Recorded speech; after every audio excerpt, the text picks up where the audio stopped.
padroeira de um povo a lutar,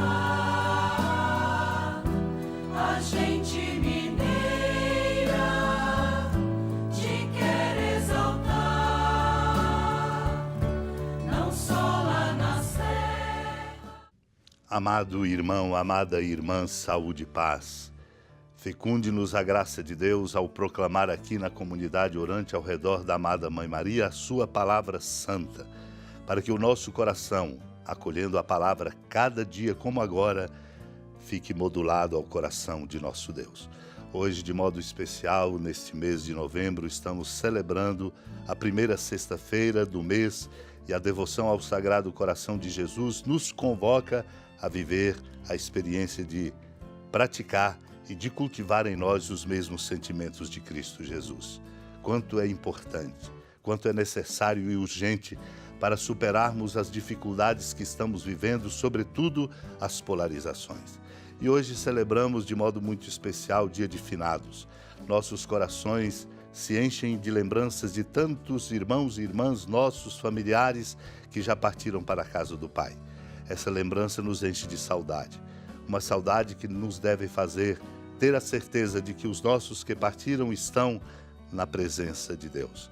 E, portanto, precisamos compreender, ao celebrar o Dia de Finados, o caminho nosso. E aqui lembro dos sermões de Santo Odilon de Cluny, um abade, quando ele comenta: a ressurreição dos mortos é para os cristãos indubitável motivo de confiança. Foi a verdade que o prometeu, e a verdade não pode mentir, que é Cristo. A ressurreição dos corpos é uma promessa sincera, pois a verdade não poderia deixar de cumprir aquilo que prometera. Com o intuito de nos garantir que a ressurreição realmente acontecerá, o próprio Senhor dignou-se demonstrá-la em seu corpo. Cristo ressuscitou, meu irmão, minha irmã, para não se duvidar que os cristãos haverão de ressuscitar, pois o que já se realizou com a cabeça haverá também de se realizar com o corpo. Cristo realiza isso no mundo por meio da sua misericórdia, exortando os homens a viverem fazendo o bem. Concede-lhes uma fé reta e consciente e infunde-lhes a caridade a fim de praticarem as boas obras. No último dia, ele haverá de ressuscitá-los com o corpo para lhes conceder a bem-aventurança eterna. Ressuscitados na alma, irmãos, vivamos conforme a justiça, para que possamos também ressuscitar com o corpo para a alegria eterna. Experimentemos o gosto da primeira ressurreição que Cristo nos dá, e ressuscitando também no corpo, mereçamos reinar eternamente com nosso Salvador, quando a morte for destruída pela vitória e aos fiéis for concedida a verdadeira vida e a verdadeira alegria. Naquele tempo disse Jesus a seus discípulos: quando o Filho do Homem vier em sua glória, acompanhado de todos os anjos, então se assentará em seu trono glorioso. Todos os povos da terra serão reunidos diante dele, e ele separará uns dos outros, assim como o pastor separa as ovelhas dos cabritos. E colocará as ovelhas à sua direita e os cabritos à sua esquerda. Então o rei dirá aos que estiverem à sua direita: vinde, benditos de meu Pai. Recebei como herança o reino que meu Pai vos preparou desde a criação do mundo. Pois eu estava com fome e me destes de comer. Eu estava com sede e me destes de beber. Eu era estrangeiro e me recebeste em casa. Eu estava nu e me vestistes. Eu estava doente e cuidastes de mim. Eu estava na prisão e fostes me visitar. Então os justos lhe perguntarão: Senhor, quando foi que te vimos com fome e te demos de comer? Com sede te demos de beber? Quando foi que te vimos como estrangeiro e te recebemos em casa, e sem roupa e te vestimos? Quando foi que te vimos doente ou preso e fomos te visitar? Então o rei lhes responderá: em verdade eu vos digo, que todas as vezes que fizestes isso a um dos menores dos meus irmãos, foi a mim que o fizestes. Amado e amada de Deus, somos chamados a assentar toda a nossa confiança na vitória da vida sobre a morte, porque Cristo morreu e ressuscitou. E somos chamados a pensar que o caminho da nossa vida vai nos exigir uma prestação de contas. Haverá um juízo. Por isso, quando vier o Filho do Homem, acompanhado dos anjos, assentado no trono glorioso, ele reunirá todos os povos da terra, separará, como o pastor separa as ovelhas dos cabritos, e colocará, o Evangelho nos adverte, as ovelhas à direita e os cabritos à esquerda, e haverá um juízo.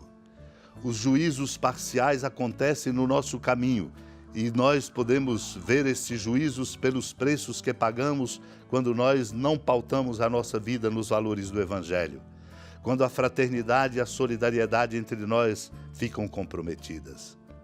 Por isso ouvirão aqueles que forem colocados à direita: vinde, benditos de meu Pai, recebei como herança o reino que meu Pai vos preparou desde a criação do mundo. E a razão da vitória da vida sobre a morte e da participação na vida em Cristo vem exatamente do modo como nós pautamos a nossa conduta. Estava com fome e me deste de comer, com sede e deste de beber, estrangeiro e recebeste em casa, nu e vestiste-me. Estava doente e cuidastes de mim, estava na prisão e fostes me visitar. A pergunta é essa: Senhor, quando foi que te vimos com fome e te demos de comer, com sede e demos de beber, como estrangeiro e te recebemos em casa, sem roupa e te vestimos? A resposta é exatamente essa. O rei responderá: em verdade vos digo que todas as vezes que fizestes isso a um dos menores de meus irmãos, foi a mim que o fizeste. No entanto, dirá aos outros que não praticaram o bem e a caridade: afastai-vos de mim, malditos, ide para o fogo eterno, preparado para o diabo e para os seus anjos. Porque estava com fome, não deste de comer, com sede, não deste de beber, estrangeiro não visitastes, não recebeste em casa, na prisão e não foste visitar. Senhor, quando foi que te vimos com fome e com sede? E assim o rei responderá: em verdade vos digo, todas as vezes que não fizestes isso a um desses pequeninos, foi a mim que o fizestes. Portanto, estes irão para o castigo eterno.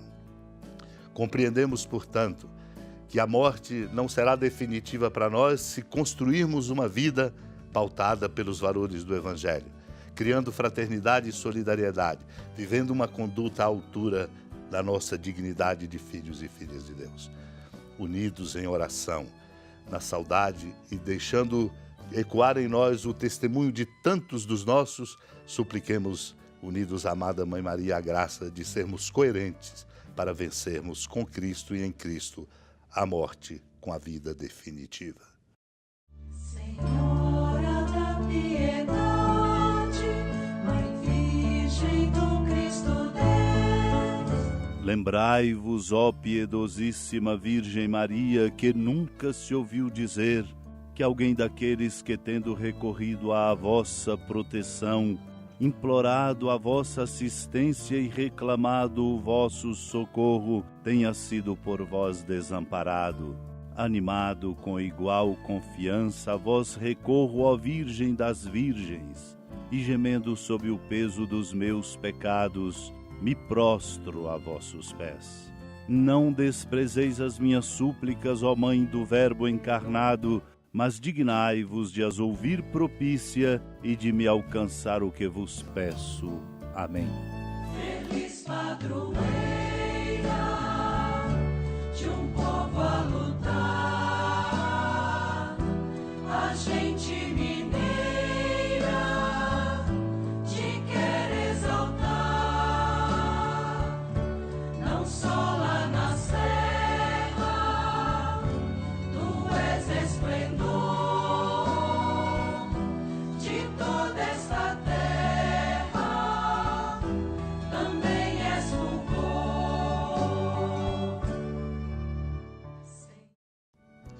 Amado irmão, amada irmã, com a alegria do Santuário Basílica da Padroeira do Estado de Minas Gerais, a Senhora da Piedade, que da sua casa de clemência e bondade nos acompanhe e nos abençoa do alto da serra, magnífica arquitetura divina, a bênção de Deus, amor misericordioso, Pai, Filho e Espírito Santo, desça sobre sua família, proteja sua casa, sustente sua vida, fecunde o caminho missionário de nossa igreja, nos encha de sabedoria e permaneça conosco para sempre.